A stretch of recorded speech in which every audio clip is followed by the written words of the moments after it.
ನಮಸ್ಕಾರ. ಓಂ ನಮೋ ವೆಂಕಟೇಶಾಯ. ಮೊದಲಿಗೆ ಕರ್ನಾಟಕಕ್ಕೆ ವೀರಾಂಜನೇಯ ಅಂತ ಅಧ್ಯಕ್ಷರನ್ನ ನಿನ್ನೆ ನೇಮಕ ಮಾಡಿದ್ದಾರೆ. ಅವ್ರಿಗೆ ಶುಭಾಶಯ ಕೊಡ್ತಾ, ನಮ್ಮ ಬ್ರಹ್ಮೋತ್ಸವದ ಬಗ್ಗೆ, ತಿರುಪತಿಯಲ್ಲಿ ನಡೀತಾ ಇರೋಂಥ ಕಾರ್ಯಕ್ರಮದ ಬಗ್ಗೆನೂ ತಮಗೆ ತಿಳಿಸ್ಬೇಕು ಅಂತ, ಮತ್ತು ನವರಾತ್ರಿಯಲ್ಲಿ ನಮ್ಮ ಕರ್ನಾಟಕದ ಜನತೆಗೆ ಶುಭ ಕೋರ್ತಾ, ನಮ್ಮ ಕರ್ನಾಟಕದ ಜನತೆಗೆ ಒಂದು ಹರ್ಷದ ವಿಷಯ ಏನು ಅಂತಂದರೆ, TTD ಅವರು ಮೊದಲನೇ ಬಾರಿಗೆ ನಿನ್ನೆ ಬೋರ್ಡಲ್ಲಿ 16ನೇ ತಾರೀಕು ಬೋರ್ಡಲ್ಲಿ ನಮ್ಮ ಬೆಳಗಾಮಲ್ಲಿ ಒಂದು TTD ದೇವಸ್ಥಾನ ಕಟ್ಟಬೇಕು ಅಂತಾಗಿದೆ. ಅದು ಇಡೀ ಖರ್ಚನ್ನ ಶ್ರೀವಾಣಿ ಟ್ರಸ್ಟಿಂದ ತಗೊಂಡು ಕಟ್ಟಬೇಕು ಅಂತ ಒಂದು ಅನುಮೋದನೆ ಆಗಿದೆ. ಅಲ್ಲಿ ಪ್ರೈವೇಟ್ ಲ್ಯಾಂಡು, ಅಲ್ಲಿ ಬೆಳಗಾಂ ಬಾಲಾಜಿ ಟ್ರಸ್ಟ್ ಅಂತ ಅವರು ನಮ್ಮ ವಿಧಾನಸೌಧ ಎದುರುಗಡೆ ಇರುವಂಥ ಜಾಗದಲ್ಲಿ 7 ಎಕರೆ ಜಾಗ ಕೊಟ್ಟಿದ್ದಾರೆ, ದೊಡ್ಡ ಜಾಗ. ಮತ್ತು ಆ ಭಾಗದಲ್ಲಿ ಮಹಾರಾಷ್ಟ್ರ, ಗೋವಾ ಮತ್ತು ಇಲ್ಲಿ ಮತ್ತು ಅಲ್ಲಿ ಲಕ್ಷ್ಮೀ ದೇವಸ್ಥಾನವೂ ಇದೆ. ಆ ಲಕ್ಷ್ಮೀ ದೇವಸ್ಥಾನಕ್ಕೆ ಇದು ಕೊಲ್ಲಾಪುರ ಲಕ್ಷ್ಮೀ ದೇವಸ್ಥಾನಕ್ಕೆ ಹೋಗೋದು ಜನರು ಕೂಡ ಅನುಕೂಲ ಆಗೋ ನಿಟ್ಟಲ್ಲಿ ಒಂದಾಗತ್ತೆ. ಯಾವಾಗಲೂ ತಿರುಪತಿಗೆ ಬರೋದು ರಶ್ಶು ಅನ್ನೋದು ಒಂದು ವಾಡಿಕೆ ಇದೆ ಹೇಳೋದು, ರಶ್ ಅಲ್ಲ, ಅದು ಪ್ಲ್ಯಾನ್ ಮಾಡ್ಕೊಂಡೇ ಬರೋದ್ರಿಂದ ರಶ್ಶು ಅಂತ ಅನಿಸುತ್ತೆ.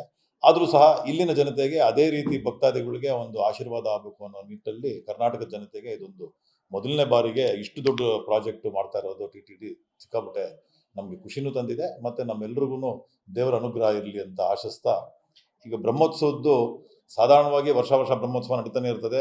ಮತ್ತು ಹೆಂಗೆ ಅಲ್ಲಿ ಜನ ಬರ್ತಾರೆ ಅನ್ನೋದು ತಮಗೆಲ್ರಿಗೂ ಗೊತ್ತಿರೋಂಥ ವಿಷಯ.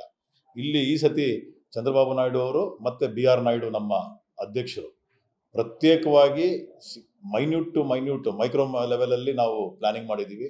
ಅಲ್ಲಿನ ಅಡ್ಮಿನಿಸ್ಟ್ರೇಷನ್ ಜೊತೆ ಕೂತ್ಕೊಂಡು ಪೊಲೀಸ್ ಡಿಪಾರ್ಟ್ಮೆಂಟು ಹತ್ರ 4,000 ರಿಂದ 5,000 ಜನ ಪೊಲೀಸ್ ಡಿಪಾರ್ಟ್ಮೆಂಟ್ ಅವ್ರು ಕೆಲಸ ಮಾಡ್ತಾರೆ.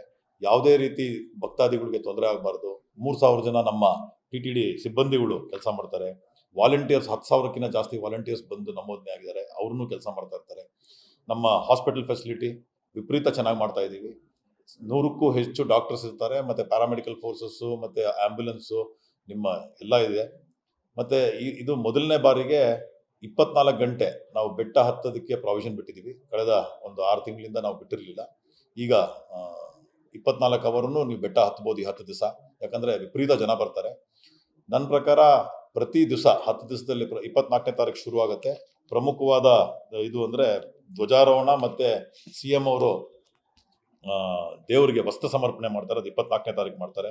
ಗರುಡ ವಾಹನ ಅಂತ 28ನೇ ತಾರೀಕು ಇರ್ತಾರೆ, ಅದು ವಿಶೇಷವಾದ ಒಂದು ದಿನ. ಆಮೇಲೆ ಬಂಗಾರದ ರಥ 29ನೇ ತಾರೀಕು ಇರುತ್ತೆ, ರಥೋತ್ಸವ 1ನೇ ತಾರೀಕು ಇರುತ್ತೆ, ಚಕ್ರಸ್ನಾನ ಅಂತ 2ನೇ ತಾರೀಕು ಇರುತ್ತೆ. ಈ ಒಂದೊಂದು ದಿವಸನೂ ಕನಿಷ್ಠ ಪಕ್ಷ 5 ಲಕ್ಷಕ್ಕೂ ಜಾಸ್ತಿ ಜನ ಬರುವಂಥ ವಾಡಿಕೆ ಇದೆ. ಈ 10 ದಿವಸದಲ್ಲಿ ನನ್ನ ಪ್ರಕಾರ ಹತ್ರ 2 ಕೋಟಿ ಜನ ವಿಸಿಟ್ ಮಾಡೋವಂಥ ಒಂದು ಅವಕಾಶ ಇರುವಂಥ ಜಾಗ. ಮತ್ತು ಮೊದಲನೇ ಬಾರಿಗೆ ನ್ಯಾಷನಲ್ ಲೆವೆಲಲ್ಲಿ 28 ರಾಜ್ಯ 378 ತಂಡಗಳು ಕಲ್ಚರಲ್ ಈವೆಂಟ್ ಮಾಡೋವಂಥ ಒಂದು ದೊಡ್ಡ ಸಾಂಸ್ಕೃತಿಕ ನಗರಿ ಆಗೋಂಥ ಒಂದು ಮೇಜರ್ ಆ್ಯಕ್ಟಿವಿಟಿ ಇದು. ಮತ್ತು ಇದರಲ್ಲಿ ನಮಗೆ ಜನಕ್ಕೆ ತೊಂದರೆ ಆಗದ ರೀತಿ ನಾವು 1,16,000 ಟಿಕೆಟ್ ಆನ್ಲೈನ್ ಕೊಡ್ತಾ ಇದ್ದೀವಿ. ಜನ ಟಿಕೆಟು ಇಲ್ಲದೆ ಬರಬಾರ್ದು. ಸೊ ದೇವ್ರು ನೋಡೋವಂಥವ್ರು ಟಿಕೆಟ್ ತೊಗೊಂಡೇ ಬರಬೇಕು. 25,000 ಜನ ಎವ್ರಿ ಡೇ SSD ಟೋಕನ್ ಕೊಡ್ತೀವಿ ಅಲ್ಲಿ ಬರುವಂಥ ಜನಕ್ಕೆ ಆಫ್ಲೈನು. ಸೊ 25,000 ಜನಕ್ಕೆ ಎವ್ರಿ ಡೇ, 1,16,000 ಜನಕ್ಕೆ ಎವ್ರಿ ಡೇ ನಮಗೆ ಇದಾಗುತ್ತೆ. ಮತ್ತು ಅಲ್ಲಿ ಮಾಡಬೀದಿ ಅಂತ ಏನಿರುತ್ತೆ, ವಾಹನಗಳು ತಿರುಗುವಂಥ ಬೀದಿಯಲ್ಲಿ ಸುಮಾರು ಒಂದು 2 ಲಕ್ಷ ಜನಕ್ಕೆ ಅಕಾಮಿಡೇಷನ್ ಮಾಡಿದ್ದೀವಿ. ಆ 2 ಲಕ್ಷ ಜನ ಕುತ್ಕೊಳ್ಳೋರಿಗೆ ಒಂದೇ ಒಂದು ತೊಟ್ಟೂ ಅವ್ರಿಗೆ ಹೊಟ್ಟೆ ಹಸಿವಿರಬಾರ್ದು ಅಂತ 14 ವೆರೈಟಿ ತಿಂಡಿನ ಮತ್ತು ಬಿಸ್ಕೆಟು, ಹಾಲು, ಆಮೇಲೆ ವಾಟರ್ ಬಾಟಲ್ಸು ನಿತ್ಯ ಸಪ್ಲೈ ಮಾಡ್ತೀವಿ. ಅಲ್ಲಿ 10 ದಿವಸನೂ ಇರುತ್ತೆ. ಅನ್ನದಾನಂ ಕಾಂಪ್ಲೆಕ್ಸಲ್ಲಿ ವೆನವಾಂಗ ಅನ್ನ ಕಾಂಪ್ಲೆಕ್ಸಲ್ಲಿ ಬೆಳಗ್ಗೆ 8 ಗಂಟೆಗೆ ತಿಂಡಿ ಶುರು ಆದರೆ ರಾತ್ರಿ 11 ಗಂಟೆವರೆಗೂ ತಿಂಡಿ ಇರುತ್ತೆ. ಮತ್ತು ನಮ್ಮಲ್ಲಿ ಮುಡಿ ಕೊಡೋದಂಥದ್ದು ಒಂದು ದೊಡ್ಡ ಕಾರ್ಯಕ್ರಮ. ಪ್ರತಿನಿತ್ಯ 35,000 ಜನ ಮುಡಿ ಕೊಡ್ತಾರೆ. 1 ಲಕ್ಷ ಜನ ಭೇಟಿ ಆದರೆ 35,000 ಜನ ಪ್ರತಿನಿತ್ಯ 365 ಡೇಸ್ ಕೊಡ್ತಾರೆ. ಈ ವಿಶೇಷ ದಿನಗಳಲ್ಲಿ ಡಬಲ್ ಆಗುತ್ತೆ, 60,000 ರಿಂದ 70,000 ಜನ ಮುಡಿ ಕೊಡುವಂಥ ವ್ಯವಸ್ಥೆ ಇರುತ್ತೆ. ಅದಕ್ಕೆ 1,400 ಜನ ಸವಿತಾ ಸಮಾಜದವರು, ಅಲ್ಲಿ ನಾಯಿ ಬ್ರಾಹ್ಮಣ ಅಂತ ಕರೀತಾರೆ, 1,400 ಜನನ ಡೆಪ್ಯೂಟ್ ಮಾಡಿದ್ದೀವಿ. ಒಬ್ರಿಗೂ ತೊಂದರೆ ಆಗದ ರೀತಿ, ಅಂದರೆ ನೀವು ಮುಡಿ ಕೊಡೋದ್ರಿಂದ ಹಿಡಿದು ಇದ್ರ ಜೊತೆಗೆ ತಿರುಪತಿ ಅಂದರೆ ಪ್ರಸಾದ ಎಲ್ರಿಗೂ ಮುಖ್ಯ. ಲಡ್ಡು ಪ್ರಸಾದ, ಅದು ನಮ್ಮ ನಂದಿನಿ ಗೀ ತುಪ್ಪದಿಂದನೇ ಆಗುವಂಥ ಒಂದು ಪ್ರಸಾದ ಆಗಿರೋದ್ರಿಂದ ಆ ಪ್ರಸಾದದ ಕೊರತೆ, ದೇವ್ರ ದರ್ಶನ ಕೆಲವ್ರಿಗಾಗಲ್ಲ, ಕೆಲವ್ರಿಗಾಗತ್ತೆ, ಈ ಥರ ಇದ್ರೂ ಕೂಡ ಪ್ರಸಾದ ಯಥೇಚ್ಛವಾಗಿ ಸಿಗಬೇಕು ಅಂತ 8 ಲಕ್ಷ ಪ್ರಸಾದ ಎವ್ರಿ ಡೇ ನಾವು ಸ್ಟಾಕ್ ಇಟ್ಟಿರ್ತೀವಿ. ಸೊ ಯಾರಿಗೂ ಪ್ರಸಾದದ ಕೊರತೆ ಆಗದೇ ಇರೋ ರೀತಿ ಕೊಡ್ತೀವಿ. ಪ್ರಸಾದದ ಕೌಂಟ್ರೂಸೂ ವಿಪರೀತ ಚೆನ್ನಾಗಿ, ಅಂದರೆ ಒಂದು 150 ಕೌಂಟ್ರ್ ಮಾಡಿದ್ದೀವಿ. ಇದರಲ್ಲಿ ನಿಮಗೆ ಅಂದರೆ ವ್ಯವಸ್ಥೆ ದೃಷ್ಟಿಯಿಂದ ನಮ್ಮ ಎಲ್ಲ ಸಿಬ್ಬಂದಿ, ಅಂದರೆ ನಮ್ಮೆಲ್ಲ ಬೋರ್ಡ್ ಮೆಂಬರ್ಸು ಕೂಡ 10 ದಿವಸ ಪ್ರೆಸೆಂಟ್ ಇರ್ತಾರೆ, ಒಬ್ಬರಲ್ಲ ಒಬ್ಬರು. ಕರ್ನಾಟಕದಿಂದ ನಾನು ಮತ್ತು ದರ್ಶನ್ ಇದ್ದೀವಿ. ಇಲ್ಲಿ ಏನಾದ್ರು ತೊಂದರೆ ಆದ್ರೂ ಅದಕ್ಕೆ ನಾವು ಹೇಳ್ಬೋದು, ಒಂದು 40 ಇದ್ರ ಕೌಂಟರ್ಸ್ ಮಾಡಿದ್ದೀವಿ, ಇನ್ಫಾರ್ಮೇಷನ್ ಕೌಂಟರ್ಸು. ಏನಾನ ಕಳೆದೋದ್ರೆ ಮಕ್ಕಳು ಅಥವಾ ಏನೇ ಹೆಚ್ಚು ಕಮ್ಮಿ ಆದ್ರೂ ನಿಮಗೆ ಆ ರೀತಿ ಒಂದು ಕೆಲಸನ ಅಲ್ಲಿ ಮಾಡೋ ಅಂಥದ್ದು ಇರುತ್ತೆ. ನಮಗೆ toilet facility important. Toilet facility 24, ನಿಮ್ಮ ಇಡೀ ದೇಶದಲ್ಲಿ ಟಾಯ್ಲೆಟ್ ಕ್ಲೀನ್ ಆಗಿರೋದು ತಿರುಮಲದಲ್ಲಿ ಮಾತ್ರನೇ. ನಾನು ಅಂದರೆ ಹೆಮ್ಮೆಯಿಂದ ಹೇಳೋವಂಥದ್ದು ಒಂದು ವಿಷಯ. ನೀವು ಬರೇ ಕಾಲಲ್ಲಿ ಹೋಗೋದ್ರಿಂದ ಜನರು ಟಾಯ್ಲೆಟ್ನ ಚೆನ್ನಾಗಿ ಇಟ್ಕೊಬೇಕು ಅಂತ. ಸೊ ಟಾಯ್ಲೆಟ್ಟು, ಸ್ಯಾನಿಟರಿ ನ್ಯಾಪ್ಕಿನ್ಸು, ಸ್ಯಾನಿಟರಿಗೆ ಬೇಕಾಗಿರೋಂಥ ಎಲ್ಲ ವಸ್ತುಗಳು ಇರುತ್ತೆ.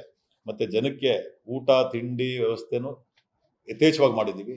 ಮೈಕ್ರೋ ಲೆವೆಲಲ್ಲಿ ಎಲ್ಲ ಕಾರ್ಯಕ್ರಮದ ಒಂದು ವೀಕ್ಷಣೆನ ನಮ್ಮ CM ಚಂದ್ರಬಾಬು ನಾಯ್ಡು ಅವರು ಮಾಡ್ತಾವ್ರೆ. ಮತ್ತು BR ನಾಯ್ಡು ನಮ್ಮ ಇಡೀ ಬೋರ್ಡ್ ಇದಕ್ಕೆ ನಿಂತ್ಕೊಂಡು ಕೆಲಸ ಮಾಡ್ತಾ ಇದೆ. ಹೊಸದಾಗಿ ಅನಿಲ್ ಸಿಂಗಾಲ್ ಅಂತ EO ಬಂದಿದ್ದಾರೆ. ತುಂಬ ಪಾಸಿಟಿವ್ ಮನುಷ್ಯ, ಮತ್ತು ಹಳೆ EOನೂ ಆಗಿದ್ದರು.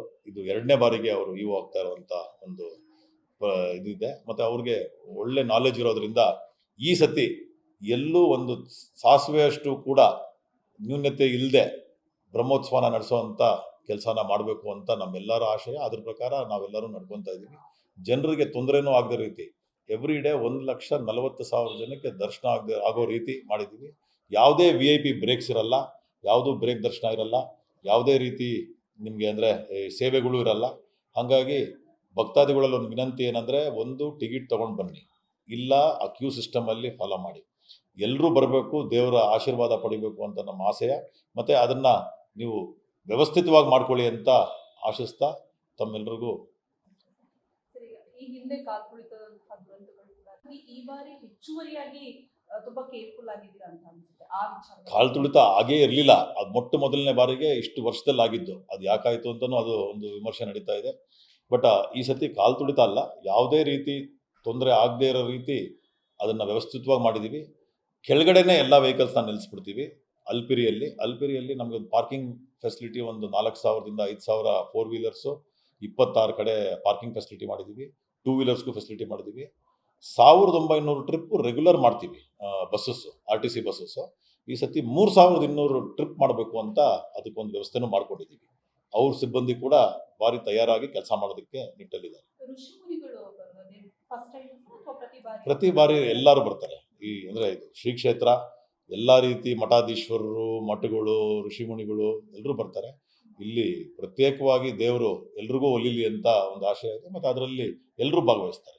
ಇದು ಬ್ರಹ್ಮೋತ್ಸವ ಅನ್ನೋ ಕಾನ್ಸೆಪ್ಟೇ ದೇವಲೋಕದಿಂದ ಎಲ್ಲರೂ ಬರಬೇಕು ಅನ್ನೋದಕ್ಕೋಸ್ಕರ ಫಸ್ಟ್ ದಿವಸ ನಾವು ಧ್ವಜಾರೋಹಣ ಏನು ಮಾಡ್ತೀವಿ, ಇದು ಬ್ರಹ್ಮಲೋಕಕ್ಕೆ ಆಹ್ವಾನ ಮಾಡೋದು ಅನ್ನೋದಕ್ಕೆ ಬ್ರಹ್ಮೋತ್ಸವ ಅಂತ ಮಾಡ್ತೀವಿ. ಅಂದರೆ ಎಲ್ಲರೂ ಭಾಗವಹಿಸುವಂಥ ಕಾರ್ಯಕ್ರಮ. ಬಂದ್ರೆ ಜನರಲ್ ಆಗಿ ಎಲ್ಲರೂ ಕೂಡ ಆನ್ಲೈನ್ ಮುಖಾಂತರ ಸಿಗುತ್ತೆ ಸರ್. ತುಂಬಾ ಜನರಿಗೆ ಸಿಗ್ತಾ ಇದೆ. ಅಂದ್ರೆ ಮುಂಚೆ 1 ಲಕ್ಷ ಅಡ್ವಾನ್ಸ್ ಆಗಿ ಬುಕ್ ಮಾಡಬೇಕಾ ಅಥವಾ ಯಾವತ್ತಿಂದ ಟಿಕೆಟ್ ಶುರು ಆಗಿದೆ ಆಲ್ರೆಡಿ. ನಾವು ಅದನ್ನ ಒಂದು 15 ದಿವಸದ ಮುಂಚೆನೇ ಪಬ್ಲಿಸಿಟಿ ಮಾಡಿದ್ವಿ, ಡೇಟ್ಸನ್ನು ಕೊಟ್ಟಿದ್ವಿ. ಆ ಡೇಟ್ಸ್ ಪ್ರಕಾರ ಎಲ್ರಿಗೂ ಆನ್ಲೈನ್ ಟಿಕೆಟ್ ಸಿಗ್ತಾ ಇದೆ.